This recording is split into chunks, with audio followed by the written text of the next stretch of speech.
मुहम्मद ने आकर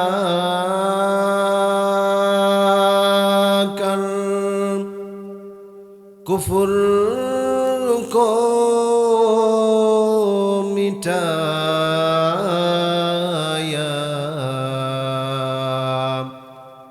कुफ्र को मिटाकर सदाकत को बताया। बलगल उला बिकमालिही कशफत दुजा बिजमालिही हसनत जमीउ खिसालिही सल्लू अलैहि व आलिहि ला इलाहा। হয়নি তো? পিছনের ভাইরা চুপচাপ। লা ইলাহা, সবাই জোরে জোরে লা ইলাহা ইল্লাল্লাহ, লা ইলাহা, লা ইলাহা ইল্লাল্লাহ, লা ইলাহা ইল্লাল্লাহ, লা ইলাহা, লা ইলাহা ইল্লাল্লাহ, লা ইলাহা, লা ইলাহা ইল্লাল্লাহু মুহাম্মাদুর রাসূলুল্লাহ সাল্লাল্লাহু আলাইহি ওয়াসাল্লাম। খারাপ লাগতেছে? জিকির করলাম কার? জোরে বলেন না কার? লাভ হয়েছে কার? ওই যে অনেকে বলে আল্লাহ। জিকির করলাম কার? লাভ হয়েছে কার? আমি অনেক যুবক ভাইদেরকে অনেক জায়গায় বলি, অনেক সময় অনেক যুবক ভাইদেরকে দেখি কানে হেডফোন লাগানো, গজল বা গান তো আর শুনে না অধিকাংশ ভাইরা হেডফোন লাগে নাকি? গজল শুনে না গান শুনে?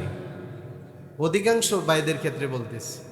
আল্লাহর কিছু বান্দা আছে প্রিয় যুবক ভাইরা যারা কোরআন তেলাওয়াত শুনে, যারা গজল হামদে নাচ শুনে, তবে গান শোনার সংখ্যাটাই বেশি, ঠিক কিনা? তো অনেক যুবক ভাইরা কানে হেডফোন লাগানো থাকে, যদি প্রশ্ন করি ভাই কি শুনতেছেন, মুচকি একটা হাসি দিয়ে বলে গান। কেন? হুজুর মনটা খারাপ, মনে একটা অস্থিরতা, একটা পেরেশানি, এটা দূর করার জন্য একটু গান শুনতেছি। আছে কিনা? অনেক মুরব্বী বাবাদেরকে আমি দেখেছি, আমি দেখে বলতেছি, আমার গ্রামের আমার অঞ্চলের কথা বলতেছি, আপনাদের এই সিরাজগঞ্জে নাও থাকতে পারে। তো অনেক মুরব্বীদেরকে দেখেছি চাষটলে বসে বসে ঘন্টা কি ঘন্টা টিভির দোকানের সামনে টিভির দিকে তাকিয়ে থাকে। আছে কি নাই? চাচা কি ব্যাপার এখানে বসে আছেন?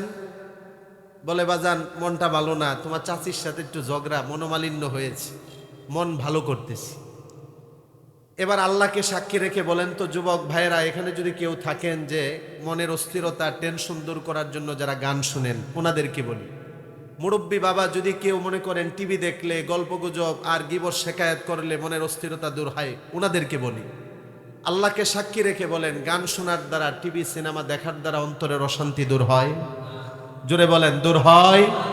কখনো হবে? হবে না। বরং বাস্তবতা কি? আল্লাহর নামের শপথ, যে ব্যক্তির অন্তরে অশান্তি নিয়ে এসে গান শুনে অশান্তি দূর করার জন্য, আল্লাহর কসম ওর কপালের অশান্তি দূর হবে না, অশান্তি বাড়তেই থাকবে। যে ব্যক্তি মনে করে টিভি সিরিয়াল সিনেমা দেখার দ্বারা মনের অশান্তি দূর হবে, সময় যাবে আর মনটা ভালো হয়ে যাবে, আল্লাহর কসম ওর অশান্তি কশিন কালেও দূর হবে না, ওর কপাল দুনিয়াতেও পড়েছে আখিরাতেও পড়বে।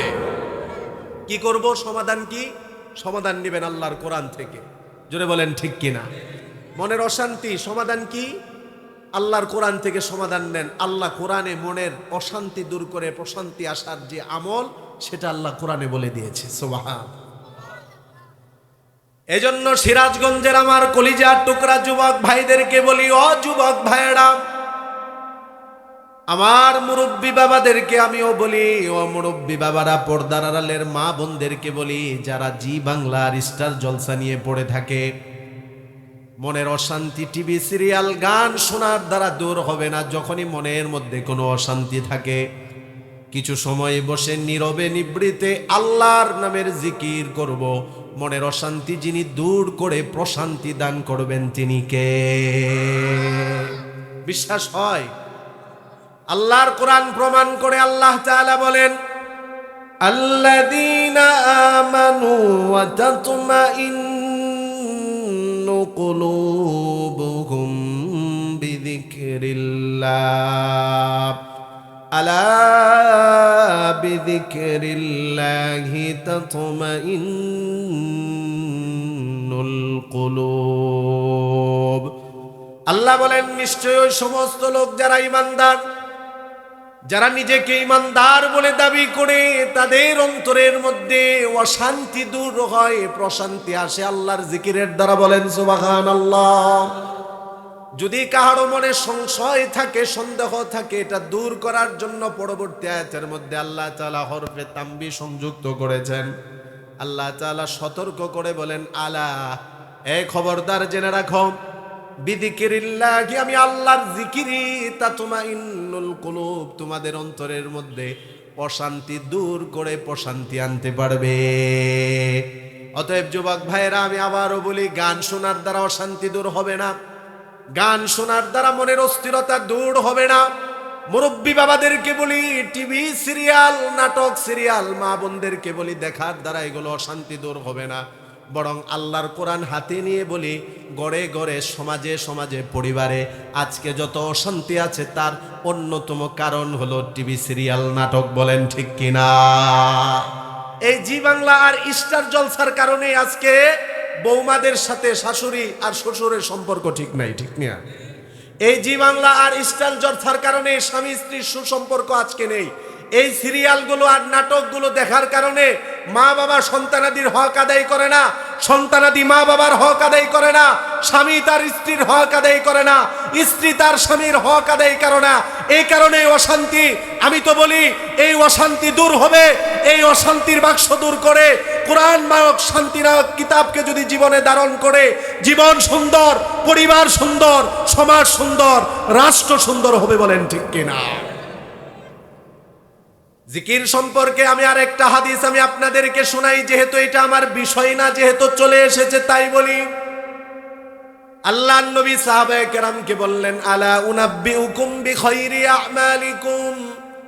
ও আমার সাহাবীরা, সাহাবায়ে কেরাম বসা ছিলেন, নবীজি বললেন, তোমাদেরকে এমন একটা আমলের কথা কি বলে দিব যে আমল হলো শ্রেষ্ঠ আমল। দ্বিতীয় নাম্বার নবীজি বললেন, ওয়া আজকাহা ইনদা মালিকিকুম। এমন একটা আমলের কথা কি আমি নবীজি তোমাদেরকে বলে দিব যে আমলটা আল্লাহর কাছে পুত পবিত্র আমল। তৃতীয় নাম্বার নবীজি বললেন, ওয়া আরফাইহা ফি দারাজাতিকুম। এমন একটা আমলের কথা কি আমি নবীজি তোমাদেরকে বলে দিব যে আমলটার কারণে তোমাদের সম্মান যিনি বাড়িয়ে দিবেন তিনি কে? চার নাম্বার নবীজি বললেন, ওয়া খায়রুল লাকুম মিন ইনফাকিদ যাহাবি ওয়াল ওয়ারিকি। ও আমার সাহাবীরা, এমন একটা আমলের কথা কি তোমাদেরকে বলে দিব স্বর্ণ রূপা আল্লাহর রাস্তায় খরচ করার চেয়ে শ্রেষ্ঠ আমল। পাঁচ নাম্বার নবীজি বললেন, ওয়া খায়রুল লাকুম মিন আন তালকাউ আদুওয়াকুম ফাতাদরিবু আ'নাকাহুম ওয়া ইয়াদরিবু আ'নাকাকুম। জিহাদের ময়দানে কাফেরদের গর্দানে আঘাতরত অবস্থায় যেই মুজাহিদের যেই সওয়াব হয়, ওই সওয়াবের চেয়ে শ্রেষ্ঠ আমলের কথা কি বলে দিব? সংক্ষিপ্ত আকারে আবারও বলি, নবীজি বলেন তোমাদেরকে শ্রেষ্ঠ আমলের কথা কি বলে দিব। দুই নাম্বার নবীজি বলেন আল্লাহর কাছে পবিত্র আমল কি তোমাদেরকে কি বলে দিব। তৃতীয় নাম্বার নবীজি বলেন তোমাদের মর্যাদা বেড়ে যাবে যে আমলের কারণে, সেই কথা কি আমি নবীজি বলে দিব। চার নাম্বার নবীজি বলেন স্বর্ণরূপা খরচ করার চেয়ে শ্রেষ্ঠ আমলের কথা কি বলে দিব। পাঁচ নাম্বার নবীজি বলেন জিহাদের ময়দানে কাফেরদের সাথে লড়াই করার চেয়ে শ্রেষ্ঠ আমলের কথা কি বলে দিব। পাঁচটা ফজিলতের কথা শোনার পরে আমাদের অবস্থা কি হয়েছে আমি জানি না, তবে সাহাবায়ে কেরাম পাগল পারা হয়ে গিয়েছিল। কেননা তারা দুনিয়ার বাড়ি গাড়ি নারী আর নেতৃত্বের পাগল ছিল না, সাহাবায়ে কেরাম ছিল আল্লাহর পাগল, জান্নাতের পাগল। বলেন ঠিক কিনা? আমরা তো যেখানে আমাদের পয়সার লাভ, টাকার লাভ, সেখানে আমরা আছি।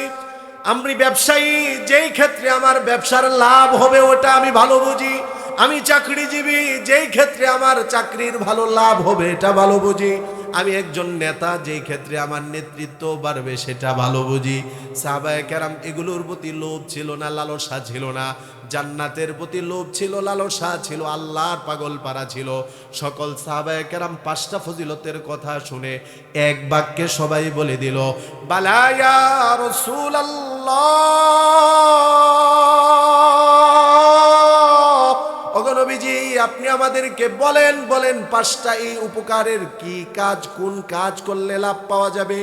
আল্লাহর নবী সংক্ষিপ্ত আকারে বলে দিলেন, জিকরুল্লাহ, আল্লাহর নামের যদি জিকির করতে পারো, জিকিরকারী বান্দাকে আল্লাহ নগদ 5টা পুরস্কার দান করে দিবে। উলামায়ে কেরাম উপস্থিত আছে, সহিহ বুখারীর বর্ণনা, হাদিসে কুদসি আল্লাহ তাআলা বলেন, ফাইন্দা কারনি ফি নাফসিহি, আমার কোন বান্দা যদি মনে মনে আমি আল্লাহর জিকির করে, যাকারতুহু ফি নাফসি, আমি আল্লাহ কুদরতি দিলে দিলে বান্দার জিকির করি। জুড়ে বলেন সুবহানাল্লাহ। হাকিমুল উম্মাত মুজাদ্দিদে মিল্লাত আশরাফ আলী থানবী রাহমাতুল্লাহি আলাইহি বলেন, দুনিয়ার মানুষ, আল্লাহ পাক রব্বুল আলামিন তিনি কোনো আমল করেন না। নামাজ আমরা আদায় করি, আল্লাহর জন্য নামাজের বিধান নেই। রোজা আমরা রাখি, আল্লাহর জন্য রোজার বিধান নেই। যাকাত আমরা আদায় করি, আল্লাহর জন্য যাকাতের বিধান নেই। হজ যারা সামর্থ্যবান আমরা আদায় করি, আল্লাহর জন্য এই সমস্ত আমল নেই। তবে হাকিমুল উম্মত বলেন, আল্লাহ তাআলা স্বয়ং 2টা আমল করেন। 1 নাম্বার আমল হলো, বান্দারা যেখানে যখনই বসে আল্লাহর নামের জিকির করে, আল্লাহ বান্দার নামের জিকির করে। হাকিমুল উম্মত বলেন, আল্লাহ পাকের 2য় নাম্বার আমল কি? ইন্নাল্লাহা ওয়া মালাইকাতাহু ইউসাল্লুনা আলান নবী। 2য় নাম্বার আল্লাহ পাকের আমল হলো, আল্লাহ এবং সকল ফেরেশতারা তার নবীর উপর সদা সর্বদা দুরূদ পড়ে। তাহলে জিকির এবং দুরূদের আমল শ্রেষ্ঠ আমল। যখনই সময় পাবো করব তো ইনশাআল্লাহ। এই যে জিকির করলাম, অনেকে চুপচাপ থেকেছেন, আমার কিন্তু কষ্ট লাগছে। কেন? এই জবান দিয়েছেন কে? জোরে বলেন কে? জবান তো অনেকেরই আছে, কথা তো অনেকে বলতে পারে না। কথা বলার শক্তি দিয়েছেন কে? যে আল্লাহ সৃষ্টি করেছেন, যে আল্লাহ জবান দিয়েছেন, যে আল্লাহ জবানে কথা বলার শক্তি দিয়েছেন। মুমিন মুসলমান মনে রাখবেন, যতদিন বেঁচে থাকবো, যতদিন এই দেহে প্রাণ থাকবে, যতদিন এই জবানে কথা বলার শক্তি থাকবে, দলের স্লোগান হবে না, নেতার নামের স্লোগান আজ থেকে হবে না, ব্যক্তির নামের স্লোগান হবে না, মার্কার নামের স্লোগান হবে না, একজনের নামের স্লোগান হবে, তিনি কে? যদি দলের নামে স্লোগান দিতে গিয়ে 3 উপরে লাফ মারি, আল্লাহর নামের জিকির করতে গেলে জবান বন্ধ রাখলে কি মুমিন বলা যাবে? জোরে বলেন, বলা যাবে? এজন্য যখনই সময় পাবো জিকির করব কার নামে? আল্লাহ আমাদেরকে জিকিরকারী বান্দা হিসাবে কবুল করুক। জোরে বলি আমিন। আলহামদুলিল্লাহ। আমার এই বিষয়টা বলা উদ্দেশ্য ছিল না, কিন্তু কয়েকজন ভাই চুপ থাকার কারণে এই বিষয়টা আমি বললাম। ঐতিহ্যবাহী বাংলাদেশের সিরাজগঞ্জ জেলার শাহানগাছা গুপিরপাড়া দারুস সালাম মাদ্রাসার উদ্যোগে 24তম বার্ষিক ওয়াজ ও দোয়ার মাহফিল। অধ্যকার আজকের এই ওয়াজ এবং দোয়ার মাহফিলের উপস্থিত শ্রদ্ধাভাজন সম্মানিত সভাপতি, আমন্ত্রিত মেহমান বৃন্দগণ, আমন্ত্রিত হজরত ওলামায়ে কেরাম, আমার সামনে উপবিষ্ট আছেন আমার পিতৃতুল্য মুরব্বী বাবারা, কলিজার টুকরা সমবয়স্ক যুবক ভাইরা, স্নেহের কচিকাচারা, পর্দার আড়ালে শ্রদ্ধা সম্মানিতা মা এবং বোনেরা।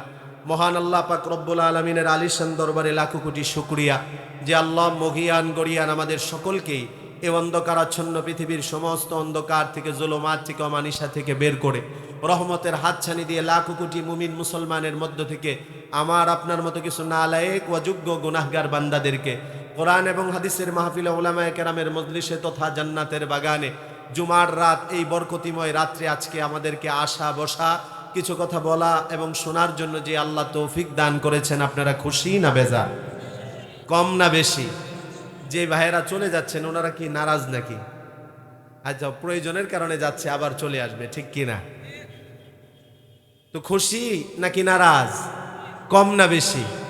হৃদয়ের সবটুকুন ভালোবাসা উজাড় করে আল্লাহ পাকের শেখানো ভাষায় তারই দেওয়া জবান দিয়ে শক্তি দিয়ে কালিমাতুর শুকর আদায় করে সকলে বলছি আলহামদুলিল্লাহ। হয়নি এখনো অনেক ভাই চুপ ছিল। আলহামদুলিল্লাহ। আল্লাহ তাআলা আজকের এই মাহফিলকে কবুল করুক। এই যে আপনারা এসেছেন দীর্ঘ সময়, মুহতামিম সাহেব হুজুর বলেছেন বসে আছেন, লস না লাভ? আরে যতক্ষণ বসে আছেন সগীরা গুনাহ মুহূর্তে মুহূর্তে ঝরে যাচ্ছে। শেষ পর্যন্ত থেকে মোনাজাতের আগে একটু তওবা করবেন, চোখের পানিটা জড়াবেন। কবিরা গুনাহ তওবা শর্ত, সগীরা গুনাহ তো ক্ষমা হয়ে যাচ্ছে, কবিরা গুনাহ তওবা শর্ত, তওবা করব। গুনাহ নিয়ে এসেছিলাম, বাড়িতে ফেরার সময় জীবনের গুনাহ থাকবে না, সকল গুনাহ যিনি ক্ষমা করবেন তিনি কে? এই আশা আছে তো বিশ্বাস আছে তো? আসি আমরা জান্নাতের বাগানে। যে দৃশ্যটা দেখলাম, যে ছাত্রদের মাথায় পাগড়ি পরিয়ে দেওয়া হয়েছে এবং তাদের অভিভাবকদের মাথায়ও সম্মানী স্বরূপ টুপি করিয়ে দেওয়া হয়েছে, এই যে এটা হলো জান্নাতি দৃশ্য। সুবহানাল্লাহ। জান্নাতে থেকে জান্নাতের দৃশ্য দেখলাম, এর চেয়ে ভাগ্যবান আর কি হতে পারে? সুবহানাল্লাহ। সুনানুত তিরমিজির বর্ণনা, হাদিসের সংখ্যা হলো 3851 নম্বর হাদিস। আল্লাহর নবী একবার সাহাবায়ে কেরামকে বললেন, ইদা মাররতুম বিরিয়াজিল জান্নাতি ফারতাউ। ও আমার সাহাবীরা, যখন তোমরা জান্নাতের বাগানের পাশ দিয়ে যাবে, জান্নাতের বাগান থেকে তাজা পাকা ফলগুলো নিবে। সাহাবায়ে কেরাম আশ্চর্য হয়ে গেলেন, নবীজিকে প্রশ্ন করলেন, ওয়া মা রিয়াজুল জান্নাতি ইয়া রাসূলুল্লাহ। ওগো নবীজি, বাসস্থান আমাদের দুনিয়াতে, জান্নাতের বাগান আমরা কোথায় পাবো, ফল আমরা কোথায় পাবো? নবীজি বলেন 3851 নম্বর হাদিস, দুনিয়াতে দুইটি জায়গা হলো জান্নাতের বাগান। এক নাম্বার হলো আল মাসাজিদু, দুনিয়াতে যত আল্লাহর ঘর মসজিদ আছে এগুলো জান্নাতের বাগান। দ্বিতীয় নাম্বার নবীজি বলেন হিলাকুদ যিকিরি, যত জায়গায় কোরআন হাদিসের আলোচনা হয়, জিকিরের মজলিস হয়, এই জায়গাগুলোকে যিনি জান্নাতের বাগান বানিয়ে দেন তিনি কে? সাহাবায়ে কেরাম এবার দ্বিতীয় প্রশ্ন করলেন, ওয়া মাররাতু ইয়া রাসূলুল্লাহ। ওগো নবীজি, জান্নাতের বাগানের পরিচয় পেয়ে গেলাম, এবার ফল আপনি বলেছেন সংগ্রহ করার জন্য, ফল কি জিনিস? নবীজি বললেন সুবহানাল্লাহ ওয়ালহামদুলিল্লাহ ওয়ালা ইলাহা ইল্লাল্লাহু আল্লাহু আকবার। এই তাসবিহগুলো হলো জান্নাতের বাগানের ফল। সুবহানাল্লাহ। এজন্য আসি জান্নাতের বাগানে, দৃশ্য দেখেছি জান্নাতের দৃশ্য। যদি আল্লাহর কাছে এই আশা রাখি যে আল্লাহ, দুনিয়াতে জান্নাতের বাগানে থেকে জান্নাতের দৃশ্য দেখেছি, এটা আখিরাতেও আমাদের জন্য করে দিয়েন, আল্লাহ দোয়া কবুল করেও নিতে পারে। সুবহানাল্লাহ। আমিন বলেন আমিন। এজন্য আমরা এই আশা নিয়ে এখানে বসে থাকব, যা কিছু শুনবো আমল করব। যদি আমল না করি, গতানুগতিক শুধু শুনে গেলাম, মাহফিল শুনে কোনো লাভ হবে? অনেকে কিন্তু এই মাহফিল নিয়ে বাংলাদেশে এখনো, এই নতুন স্বাধীনতা অর্জনের পরেও এখনো কিন্তু সব নাস্তিক কিন্তু ভালো হয়ে যায় নাই, ঠিক কিনা? জোরে বলেন ঠিক কিনা? এখনো কিন্তু অনেক চুপি সারে, অনেক গোপনে এদিকে সেদিকে অনেক নাস্তিকরা ঘোরাফেরা করতেছে। কিভাবে কোরআনের ক্ষতি করা যায়, কিভাবে মসজিদ মাদ্রাসার ক্ষতি করা যায়, কিভাবে ওলামায়ে কেরামের সাথে দুশ্মনী করা যায়, কিভাবে দ্বীনের ক্ষতি করা যায়। আমরাও জানিয়ে দেই, ধর্মপ্রাণ মুসলমান দেখে যতক্ষণ পর্যন্ত প্রাণ আছে, মসজিদ মাদ্রাসা কোরআন এবং উলামায়ে কেরামের সাথে যারা বিরোধিতা করবে, জান প্রাণ দিয়ে তাদের সাথে আমরা লড়ে যাব। বলেন ঠিক কিনা? এখনো নতুন স্বাধীনতা অর্জনের পরে অনেক নাস্তিকরা তাদের মাহফিল নিয়ে চুলকানি। ইদানিংও দেখা যায় অনেক মাহফিল বাধা দেয়, অনেক মাহফিলে স্লিপ দেয়, রাজনৈতিক কথা বলা যাবে না। হ্যাঁ, মাহফিল এখানে ধর্মীয় কথা হবে, কোরআনের কথা হবে, হাদিসের কথা হবে, হক কথা হবে, বাতিলের বিরুদ্ধে কথা হবে। হক পক্ষে বাতিলের বিরুদ্ধে কথা হলে যদি কেউ বাধা দিতে আসে, তাহলে সেই পাতি নেতাকে সাইজ করা হবে। বলেন ঠিক কিনা? এমন অনেক সময় আমরা পার করেছি কোরআনের মাহফিলের আলোচনার জন্য। মাহফিল কমিটি দিন কি দিন, সপ্তাহ সপ্তাহ, মাস কি মাস বড় বড় নেতাদের কাছে, তাদের কাছে যাওয়া আসা করেছে অনুমতির জন্য, প্রশাসনের কাছে যাওয়া আসা করেছে। কেন? 90-92 মুসলমানের দেশে মাহফিল হবে, কোরআনের আলোচনা হবে, মুসলমান মাহফিল করবে, উলামায়ে কেরাম কোরআনের কথা বলবে, কোন নেতা প্রশাসনের অনুমতির দরকার নেই। বলেন ঠিক কিনা? এখনো যদি কেউ বাধা দিতে আসে, উচিত শিক্ষা, উচিত জবাব আপনাদেরকে দিতে হবে, বলেন ঠিক কিনা? পাতি নেতা এখনো কিছু আছে বলে এত মাহফিল করে লাভ কি? বছরে বছরে মসজিদের পক্ষে, মাদ্রাসার পক্ষে, এলাকার যুব সমাজের পক্ষে এত মাহফিল হয়ে লাভ কি? আমরা তাদের উত্তরে বলি, এই মাহফিল হওয়াতে কি লাভ জানো? এখনো তো মসজিদে নামাজে মুসল্লি পাওয়া যায়, এখনো এলাকার ঘরে ঘরে খোঁজ নিলে সুদখোরের সংখ্যা অনেকটা কম, ঘুষখোরের সংখ্যা অনেকটা কম, দুর্নীতিবাজের সংখ্যা অনেকটা কম, বেপরদা নারীর সংখ্যা অনেকটা কম। এই মাহফিলগুলো যদি না হয়, মসজিদের মেম্বার থেকে ইমাম খতিব সাহেবরা যদি কোরআনের হক কথাগুলো যদি না বলে, ওয়াজ মাহফিল যদি না হয়, কোরআনের সঠিক কথাগুলো যদি না শুনে, মসজিদে মুসল্লি থাকবে না, এমনকি সুদখোর, ঘুষখোর, দুর্নীতিবাজী এলাকা ভরে যাবে, বলেন ঠিক কিনা? অতএব মাহফিলের দরকার আছে, প্রয়োজনীয়তা আছে। আমরা এই যে এখানে আসলাম, ওলামায়ে কেরামের কথাগুলো শুনতেছি, এগুলো আমলের নিয়তে শুনবো, জীবন পরিবর্তনের নিয়তে শুনবো, তাহলে আমাদের লাভ হবে। গতানুগতিক আসলাম, শুনলাম আর চলে গেলাম, এতে আমাদের কোনো লাভ হবে না। এই জন্য সবসময় মসজিদ মাদ্রাসার পক্ষে থাকবো তো ইনশাল্লাহ। এই মসজিদ মাদ্রাসার পক্ষে থাকলে লাভ না লস? আরেকটা কথা মনে পড়ে গেছে, বলবো। খুতুবাতে হাকিমুল ইসলাম কিতাবের মধ্যে কারি তৈয়ব সাহেব রহমতুল্লাহ আলাইহি বলেছেন, যদি কোনো ব্যক্তি মসজিদ মাদ্রাসার পক্ষে থাকে, মাদ্রাসার ছাত্রদেরকে মোহাব্বত করে, ভালোবাসে, তাহলে তার দিলের নেক আশাগুলো আল্লাহ কবুল করে নেয়। খুতুবাতে হাকিমুল ইসলামের মধ্যে কারি তৈয়ব সাহেব রহমতুল্লাহ আলাইহি সুন্দর করে একটা ওয়াকিয়া উল্লেখ করেছেন। আপনাদেরকে সংক্ষিপ্ত আকারে ঘটনাটা বলি। সুলতান মাহমুদ গজনবী রহমতুল্লাহ আলাইহি, যিনি আফগানিস্তানের বাদশাহ ছিলেন, আফগানিস্তানের এখনকার রাজধানীর নাম হলো কাবুল, কিন্তু আগে আফগানিস্তানের রাজধানীর নাম ছিল গজনি। সুলতান মাহমুদ গজনবী রহমতুল্লাহ আলাইহি আফগানিস্তানের একজন বাদশাহ ছিলেন।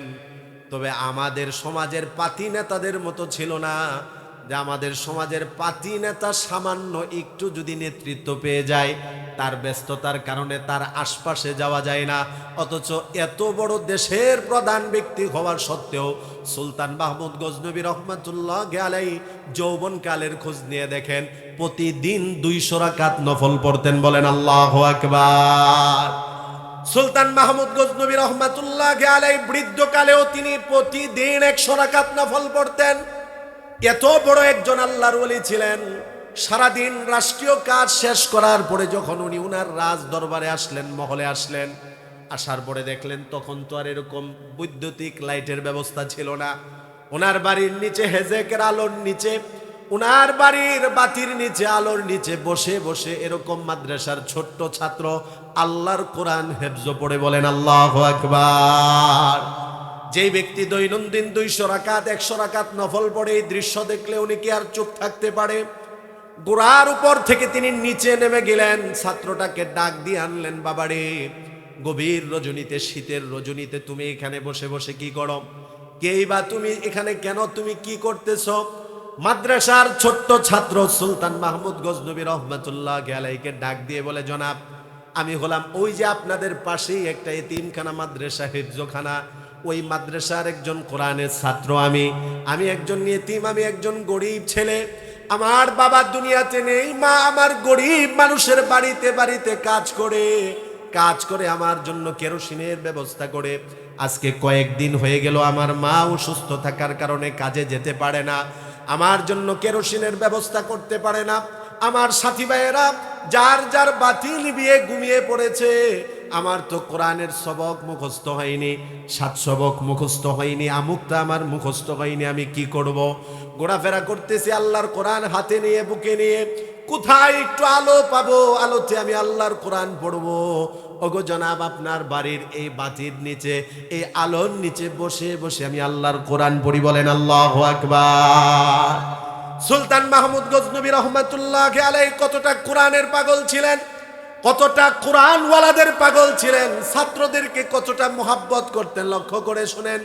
সাথে সাথে তিনি ছাত্রটাকে তার রাজ দরবারে নিয়ে গেলেন, নিজের চেয়ারের মধ্যে বসালেন, নিজের সিংহাসনের মধ্যে বসালেন, ছাত্রর সামনে নিজে তিনি বসে বললেন, আর বললেন, ও কোরআনের ছাত্র হাফেজ, আজকে থেকে তুমি আমার মালিক আর আমি গোলাম, তোমার গোলাম, বলেন আল্লাহু আকবার। ভাইরা মনে রাখবেন, ও মুরব্বী বাবারা মনে রাখবেন, কোরআনকে যারা মোহাব্বত করে, কোরআনওয়ালাদেরকে যারা মোহাব্বত করে ভালোবাসে, তাদেরকে যারা সম্মান করে শ্রদ্ধা করে, মহান রব্বুল আলামিন তাদেরকে ভালোবাসে। বলেন ঠিক কিনা? এই কোরআনের সাথে যারা বিরোধিতা করে, কোরআনওয়ালাদের সাথে যারা বিরোধিতা করে, মসজিদ মাদ্রাসার সাথে যারা বিরোধিতা করে, তারা যত বড় ব্যক্তি হোক, যত বড় হিরো হোক, বিরোধিতা করার কারণে মুহূর্তের মধ্যে যিনি জিরো বানিয়ে দেন তিনি কে? এটা কি নতুন করে কোনো কিছু বলা লাগবে? এই যে গত 15-16 বছরে আমরা কত বড় বড় ব্যক্তিদেরকে দেখছি, ক্ষমতার বড়াই, অহংকার আর গর্বে তারা আমাদেরকে বিভিন্ন সময় বলেছে মোল্লা মৌলবী গোনার আমাদের টাইম নাই। অনেকে মনে আছে ওই যে জামালপুরের একটা লোক, কি মুরাদ বলে না, কি মুরাদ বলেছিল, কিন্তু মোল্লা মৌলবী গোনার আমাদের টাইম নেই। কিসের বড়াই, কিসের অহংকার? ক্ষমতার বড়াই, ক্ষমতার অহংকার, এগুলো পেয়ে কোরআনের বিরোধিতা করেছে, আলেম ওলামা মসজিদ মাদ্রাসার বিরোধিতা করেছে। 16 বছর তো যাওয়া লাগেনি, বরং যেই দিনই বলেছে মোল্লা মৌলবী গুনার টাইম নেই, কয়েকদিনের মাথায় কল রেকর্ড ভাইরাল। এখন আমরা বলি তোর মতো টাকলাকে গুনার আমাদের টাইম নাই। কতজন তো বলেছে আসো খেলা হবে, কোথায় আজকে ওই খেলোয়াড়রা? আছে আছে আছে। কোরআনের বিরোধিতা করে লাভ নেই, মসজিদ মাদ্রাসার বিরোধিতা করে লাভ নেই। যারা মোহাব্বত করবে তাদেরকে আল্লাহ মোহাব্বত করবেন, যারা বিরোধিতা করবে আল্লাহর দুশ্মনে তারা পরিণত হয়ে যাবে। আল্লাহর সাথে দুশ্মনী করে ফেরাউন, হামান, সাদ্দাত, নমরুদ টিকে থাকতে পারেনি। যত বড় জালেম ভবিষ্যতে আসুক না কেন, মসজিদ মাদ্রাসা উলামায়ে কেরামের সাথে বিরোধিতা করে, ইসলামের সাথে বিরোধিতা করে, দাওয়াতে তাবলীগের সাথে বিরোধিতা করে, কোন মুসলমানের সাথে বিরোধিতা করে টিকে থাকতে পারবে না, পারবে না, পারবে না। বলেন ঠিক কিনা? অতএব ইসলামের পক্ষে থাকতে হবে। সুলতান মাহমুদ গজনবী ছেলেটাকে নিয়ে বলতেছে, বাবা তোর আমি গোলাম, তুই আমার মালিক, তুই বল বছরে তোর কি পরিমাণ খরচ লাগে? ছেলেটা বলতেছে আমার এই পরিমাণ খাবার লাগে, এই পরিমাণ পোশাক লাগে, এই পরিমাণ পরার জন্য আমার তেল লাগে। তখন যা প্রয়োজনীয় তা সে বলেছে। সুলতান মাহমুদ গজনবী রহমতুল্লাহ আলাইহি খুতুবাতে হাকিমুল ইসলাম এই কিতাবের মধ্যে কারি তৈয়ব সাহেব রহমতুল্লাহ আলাইহি উল্লেখ করেন, সাথে সাথে অর্থমন্ত্রীকে ডাক দিয়ে বলতেছে আমার ব্যক্তিগত সম্পদ থেকে, রাষ্ট্রীয় কোষাগার থেকে নয়, রাষ্ট্রীয় কোষাগার থেকে নয়, আমার ব্যক্তিগত সম্পদ থেকে ছেলেটার যাবতীয় প্রয়োজন পূরণ করো। মাদ্রাসার খোঁজখবর নাও, মাদ্রাসার প্রয়োজনগুলো পূরণ করো। তার রাষ্ট্রীয় কোষাগারের পক্ষ থেকে নয়, নিজের ব্যক্তিগত মালের পক্ষ থেকে মাদ্রাসার প্রয়োজন পূরণ করা হলো। ছাত্রের যাবতীয় বছরের 1 বছরের যা দরকার সব পূরণ করা হলো। বলেন আল্লাহু আকবার। মাদ্রাসার ছেলেটা সুলতান মাহমুদ গজনবী রহমাতুল্লাহ আলাইহির দিকে, পিছনের দিকে ফিরে ফিরে বারবার তাকাচ্ছে। ছেলেটা যায় আর পিছনের দিকে ফিরে ফিরে তাকায়, কি জানি বলতে চাই। সুলতান মাহমুদ কি জানি বলতে চায়। এক পর্যায়ে সাহস করে ছেলেটা বলে দিল, জনাব আপনি কি আমাকে কিছু বলতে চান? সুলতান মাহমুদ গজনবী রহমাতুল্লাহ আলাইহি মাদ্রাসার ছেলেটাকে বলে, বাবা দুনিয়াতে টাকা পয়সা বাড়ি গাড়ি নেতৃত্ব আমি সব পেয়েছি, তোমার কাছে আমার কোনো কিছুর চাওয়া নেই। তবে বাবা তুমি যখন ভোর রাত্রিতে আল্লাহর কোরআন মুখস্থ করার জন্য তাহাজ্জুদের সময় উঠো, তাহাজ্জুদের নামাজ পড়ে যখন দোয়া করো, তখন আমি দোয়ার ভিখারি, তুমি আমার জন্য 2টি দোয়া করবে। ছেলেটা বলে, জনাব বলেন আপনার জন্য কি দোয়া করব? সুলতান মাহমুদ গজনবী বলে, আমার জন্য 1 নাম্বার দোয়া হলো, বাবারে আজকে 1 যুগ অতিক্রম করে ফেললাম, 12টা বছর লাগাতার নিয়মিত আমলটা করেছিলাম। কি আমল করেন? সুলতান মাহমুদ বলে, এক যুগ অতিক্রম করে ফেললাম। প্রতিদিন ঘুমাতে যাওয়ার আগে ওযু করে 100 রাকাত নফল নামাজ পড়ি, 100বার নবীর উপর দরুদ পড়ি, আবার সুন্নত অনুযায়ী শুয়ে পড়ি, যাতে করে স্বপ্ন যুগে নবীজিকে দেখতে পাই। 1 বছর 2 বছর নয়, 12 বছর নিয়মিত আমল করে যাচ্ছি, নবীজির দেখা পাচ্ছি না। বাবারে তুমি আল্লাহর কাছে একটু দোয়া করবে, আল্লাহ যেন আমার এই আশাটা পূরণ করে নেয়। সুলতান মাহমুদ গজনবী রহমাতুল্লাহ আলাইহি কথা বলার পরে ছেলেটা বলে, আপনার 2য় নাম্বার কি দোয়া? ছেলে বলার পরে সুলতান মাহমুদ গজনবী বলে, আমার বড় ইচ্ছা, ভালো একটা মানুষের সন্ধান করতেছি, যদি ভালো একটা মানুষের সন্ধান পেয়ে যায় জীবনভর তার খেদমত করে কাটিয়ে দিব। ছেলেটা চলে গেল। পরের দিন মাদ্রাসার মধ্যে তাহাজ্জুদের সময় উঠল। তাহাজ্জুদের নামাজ পড়ে আল্লাহর কাছে মুনাজাতের মধ্যে ফরিয়াদ করে বলল, আল্লাহ, সুলতান মাহমুদ গজনবী আপনার বান্দা আমার প্রয়োজনগুলো পূরণ করেছে। কোরআন শিক্ষার পিছনে আমার যত প্রয়োজন সব প্রয়োজনগুলো পূরণ করেছে। মাদ্রাসার যত প্রয়োজন ছিল সব প্রয়োজন পূরণ করেছে। জায়গার প্রয়োজন ছিল, মাদ্রাসার গড়ের প্রয়োজন ছিল, মাদ্রাসার খাবারের প্রয়োজন ছিল, মাদ্রাসার আসবাবের প্রয়োজন ছিল। আপনার বান্দা সুলতান মাহমুদ গুলো পূরণ করে দিয়েছে। ওগো আল্লাহ, ছেলেটা দোয়া করে বলে, আল্লাহ, পবিত্র জবানে আল্লাহর কাছে বলে, আল্লাহ, সুলতান মাহমুদ গজনবীর মনের আশা আপনি পূরণ করে দেন। ছেলেটা দোয়া করে সুলতান মাহমুদ প্রতিদিনের মতো আমল করে শুয়ে পড়েছে। 100 রাকাত নফল পড়েছে, 100 বার দুরূদ শরীফ পড়েছে। এই নিয়তে আবার প্রতিদিনের মতো শুয়ে পড়েছে। তবে আশ্চর্যের বিষয় হলো, ছেলে দোয়া করার পরের দিন ঘুম আসতে দেরি হলো। সুলতান মাহমুদ নবীজিকে স্বপ্ন দেখলে দেরি হলো না। উলামায়ে কেরাম উপস্থিত, আল্লাহর নবীর হাদিস প্রমাণ করে নবীজি বলেন, মান রাআনি ফিল মানাম ফাকাদ রাআনি। স্বপ্ন যুগে আমাকে যেই আমার উম্মত দেখলো সে যেন আমাকেই দেখলো। লিআন্না শাইতানা লা ইয়াতামাসসালু বিসূরাতি। কেননা শয়তান দুনিয়ার সকল মানুষের রূপ ধারণ করতে পারে, আমার রূপ ধারণ করতে পারবে, আপনাদের রূপ ধারণ করতে পারবে। নবীজি বলেন, লিআন্না শাইতানা লা ইয়াতামাসসালু বিসূরাতি। শয়তান আমি নবীজির সূরত কখনো ধারণ করতে পারে না।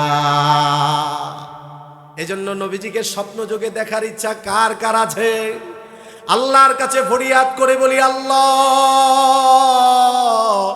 আমরা তো সাহাবায়ে কেরামের মতো ভাগ্যবান হতে পারিনি, চর্মচক্ষে সরাসরি রাসূলকে দেখার ভাগ্য আমাদের হয়নি।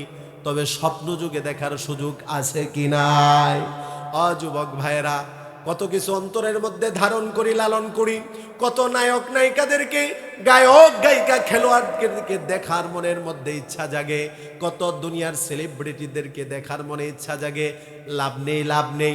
নবীজিকে যদি স্বপ্ন যুগে একবার দেখতে পারি, নবীর মোহাব্বত আর সুন্নত দ্বারা যদি জীবনটাকে সাজাতে পারি, নবীজি বলেন, মান রাআনি ফিল মানাম।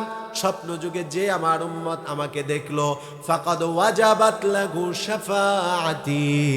আমার ওই উম্মতের জন্য সুপারিশ করে জাহান্নাম থেকে আমি তাকে জান্নাতে নেওয়া ওয়াজিব হয়ে যায়।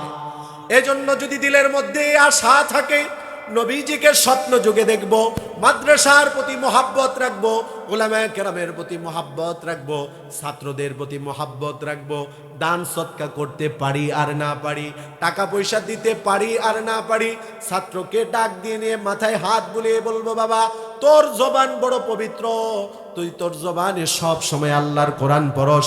বাবারে, আমার এই প্রয়োজন তুই আল্লাহর কাছে দোয়া করবি। ছেলেটা দোয়া করার সাথে সাথে সুলতান মাহমুদ নবীজিকে স্বপ্ন যুগে দেখলেন। হযরতে কারি তৈয়ব সাহেব তিনি উল্লেখ করেন, আল্লাহর নবীকে স্বপ্ন যুগে দেখার পরে সুলতান মাহমুদ গজনবী আবেগে আপ্লুত হয়ে স্বপ্ন যুগে চোখের পানি ছেড়ে দিয়ে বলে, ইয়া রাসূলুল্লাহ, ইয়া রাসূলুল্লাহ, কথা আমি পরে বলবো, আপনার সাথে আমার বড় অভিমান। 1 বছর 2 বছর নয়, আজকে 12টা বছর ধরে আমি আমল করে যাচ্ছি আপনাকে দেখার জন্য। ওগো নবীজি, 12 বছর আপনি আমার স্বপ্নে আসেননি, আজকে কেন আসলেন? 12 বছর আমি এত চেষ্টা করার পরেও আপনাকে দেখতে পারিনি, আজকে কেন দেখতে পারলাম? কারণটা জানতে চাই। আল্লাহর নবী স্বপ্ন যুগে সুলতান মাহমুদ গজনবীকে বলে, ও সুলতান মাহমুদ, তোমাকে বড় বুদ্ধিমান মনে করেছিলাম, জ্ঞানী মনে করেছিলাম, এতদিন আসিনি, আজকে কেন আসলাম তুমি জানোনি? ওই যে মাদ্রাসার ছাত্রকে মহাব্বত করেছো, ভালোবেসেছো, মাদ্রাসাকে মহাব্বত করে ভালোবেসেছো, মাদ্রাসায় দান সদকা করেছো, ছেলে খুশি হয়ে আল্লাহর কাছে দোয়া করেছে, আমি নবীজি আমার রওজায় থাকতে পারিনি। বলেন আল্লাহু আকবার। সুলতান মাহমুদ গজনবী রহমাতুল্লাহি আলাইহি আল্লাহর নবীর সাথে কথোপকথন করলেন। লম্বা সময় অতিক্রম করার পরে আল্লাহর নবীকে বললেন, ইয়া রাসূলুল্লাহ, ওগো নবীজি, আপনি তো চলে যাবেন, তবে যাওয়ার আগে আপনার কাছ থেকে একটা জিনিস জানতে চাই। ভালো একটা মানুষের সন্ধান আমি করতেছি, যদি একটা ভালো মানুষের সন্ধান পেয়ে যায় তার সংস্রবে চলে গিয়ে জীবনটা কাটিয়ে দিব। একটা ভালো মানুষের সন্ধান আপনি আমাকে দিয়ে দেন। স্বপ্ন যুগে আল্লাহর নবী বললেন, ও সুলতান মাহমুদ, ভালো মানুষের সন্ধান 1450 বছর পরে আমাকে কেন জিজ্ঞাসা করো? দুনিয়াতে থেকেই তো আমি ভালো মানুষের সন্ধান দিয়েছি। ভালো কারা? খৈরুকুম মান তাআল্লামাল কুরআন ওয়া আল্লামা। নবীজি বলেন, তোমাদের মধ্যে কোরআন পড়ায় যারা, কোরআন পড়ে যারা ভালো তারা। বলেন সুবহানাল্লাহ।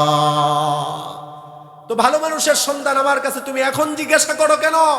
এটা তো আমি দুনিয়াতে 1450 বছর আগেই বলে দিয়েছি। সুলতান মাহমুদ গজনবী রহমতুল্লাহ আলাইহি বুঝতে পারলেন, উলামায়ে কেরামের চেয়ে, হক্কানি আলেমের চেয়ে ভালো জমিনে আর কেউ হতে পারে না, ঠিক কিনা? এই কারণে সব সময় হক্কানি আলেমদের পক্ষে থাকবো।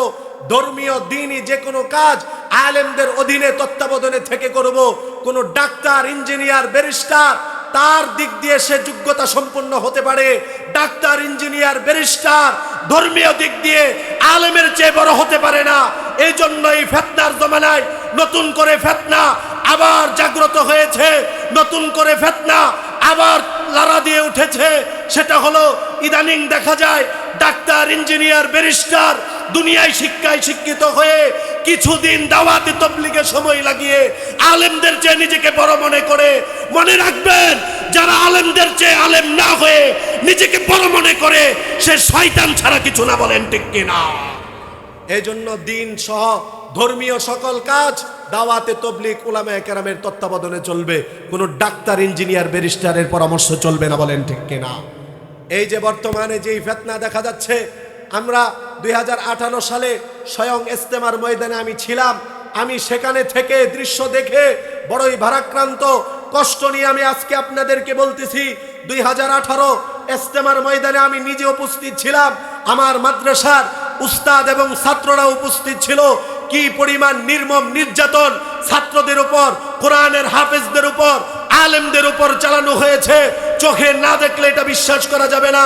যে ইঞ্জিনিয়ার, ডাক্তার, ব্যারিস্টার নিজেকে বড় ধর্মের বড় ধারক বাহক মনে করে আলেমের গায়ে হাত দিতে পারে, সে কখনো ধর্মের প্রতি কোনো ব্যক্তি অনুসরণকারী হতে পারে না। বলেন ঠিক কিনা? এজন্য বলবো, সকল কাজ উলামায়ে কেরামের সাথে থেকে করব, উলামায়ে কেরামকে মহব্বত করে করব, ঠিক কিনা? কয় ফিতনার কথা বলবো, একের পর এক ফিতনা আমাদের সামনে দেখা যাচ্ছে। আজ থেকে প্রায় 1450 বছর আগে নবীজি আমাদের জন্য একটা সুসংবাদ, একটা দুঃসংবাদও দিয়েছে। আগে কোনটা শুনবেন, সুসংবাদ না দুঃসংবাদ? সুসংবাদ। আচ্ছা, সুসংবাদটা বোঝার আগে আগে দুঃসংবাদের অবস্থাটা বুঝতে হবে। এজন্য আগে অবস্থাটা আগে দুঃসংবাদের বুঝি। তিরমিজির হাদিস আমি ছাত্রদেরকে কিছুদিন আগেও পড়িয়েছি। আল্লাহর নবী আজ থেকে প্রায় 1450 বছর আগে বলেছেন, সায়াতি আলান নাসি জামান আস-সাবিরু ফীহিম আলা দীনিহি কাল কাবিজি আলাল জামার। অচিরেই আমার উম্মতের সামনে এমন একটা ফিতনার সময় আসবে, এমন একটা ফিতনার সময় আসবে, আমার উম্মত দ্বীনের উপর অটল থাকা, অবিচল থাকা এমন কঠিন হয়ে যাবে, জ্বলন্ত অঙ্গার হাতের মধ্যে রাখা যেমন কঠিন। চতুর্দিকে আমাদের ফিতনা, সামনে ফিতনা, পিছনে ফিতনা, ডানে ফিতনা, বামে ফিতনা। সকল ফিতনার মধ্যে একজন ইমানদার তার ইমানের উপর অটল থাকা আসলেই বর্তমানে এমন কঠিন হয়েছে যেমন জ্বলন্ত অঙ্গার হাতের মধ্যে রাখা কঠিন। এই হলো দুঃসংবাদ। সুসংবাদ কি?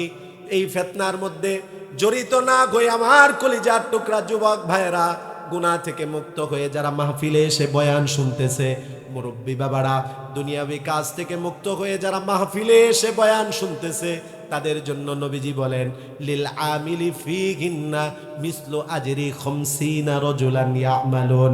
ফিতনার সময় একজন আল্লাহর বান্দা যখন একটা নেক কাজ করবে, 50 জন নেক আমলের সওয়াব আল্লাহ তাআলা তার আমলনামায় দান করে দিবে। ফিতনার সময় যদি একজন আল্লাহর বান্দা ফিতনা থেকে বেঁচে নেকের কাজ করে, নবীজি বলেন, তিরমিজির বর্ণনা, আল আমিলু ফীহিন্না মিসলু আজরি 50 রাজুলান। এই যে ফিতনা যখন চলমান থাকবে, ফিতনা থেকে বেঁচে প্রত্যেকের পকেটে পকেটে ফিতনা এখন ঢুকে গিয়েছে, মোবাইল নামক ফিতনা ঢুকে গিয়েছে। এই যে এই মোবাইল নামক ফিতনা থেকে যুবক ভাইরা কিছু সময়ের জন্য হলেও বেঁচেছে, কোরআনের বয়ান শুনতেছে, হাদিসের আলোচনা শুনতেছে। নবীজি বলেন এই একটা আমলের কারণে 50 জন ব্যক্তি আমল করলে সেই ব্যক্তিকে যে আমলের সওয়াব দেওয়া হবে, একজন ব্যক্তিকে 50 জনের আমলের সওয়াব আল্লাহ দান করে দেয়। এবার সাহাবায়ে কেরাম প্রশ্ন করলেন, ইয়া রাসূলুল্লাহ, মিসলু উজুরি 50 রাজুলান মিন্না আও মিনহুম, 50 জন ব্যক্তির আমলের সওয়াব যে আল্লাহ দান করবে, তাদের 50 জন কি তাদের মধ্য থেকে নাকি আমাদের সাহাবায়ে কেরামের মধ্য থেকে? নবীজি বললেন, না না, তোমাদের 50 জন সাহাবীদের আমলের সওয়াব আল্লাহ একজনকে দান করে দিবে। এজন্য বলবো ভাই, এই যে ফিতনার জমানা চলতেছে, ঈমান ধ্বংসাত্মক কাজগুলো আমাদের সামনে এমন ভাবে বিরাজমান, এমন ভাবে চলমান, সকল কাজের মধ্যেই দেখা যায় শুধু ঈমান ধ্বংসাত্মক কাজ। এই যে গত 2 দিনের আগের ঘটনা, কিয়ামতের আলামত নবীজি যা বলে গিয়েছেন, বগুড়ার ঘটনা, এই যে বগুড়ার ঘটনা, এই যে 2 দিন আগে একজন ছেলে তার মাকে নিজের হাতে হত্যা করেছে, বলেন নাউজুবিল্লাহ। আজ থেকে 1450 বছর আগে নবীজি কিয়ামতের আলামত বলে দিয়েছেন, কিন্তু এখন এগুলো বাস্তবিক আমরা দেখতে পাচ্ছি। কিছুদিন আগে সিলেটের সেই কানাইঘাটের ছোট্ট একটা মেয়ে মুনতাহা, 6 বছর 7 বছরের একটা মেয়েকে একটা মহিলা অন্যায়ভাবে কোনো ধরনের কোনো কারণ নেই, কোনো ধরনের কারণ ছাড়া মেয়েটাকে নিয়ে হত্যা করে বাড়ির পাশেই যে একটা পুকুর আছে, একটা ছোট্ট খাল আছে, ওটার মধ্যে পুঁতে সেখানে রেখেছে, বলেন নাউজুবিল্লাহ। রাসূল বলেছেন, সহিহ মুসলিমের হাদিস 7479, 87, 88 নাম্বার হাদিস, এই হাদিসগুলো পড়ে দেখবেন তাকরার সহ।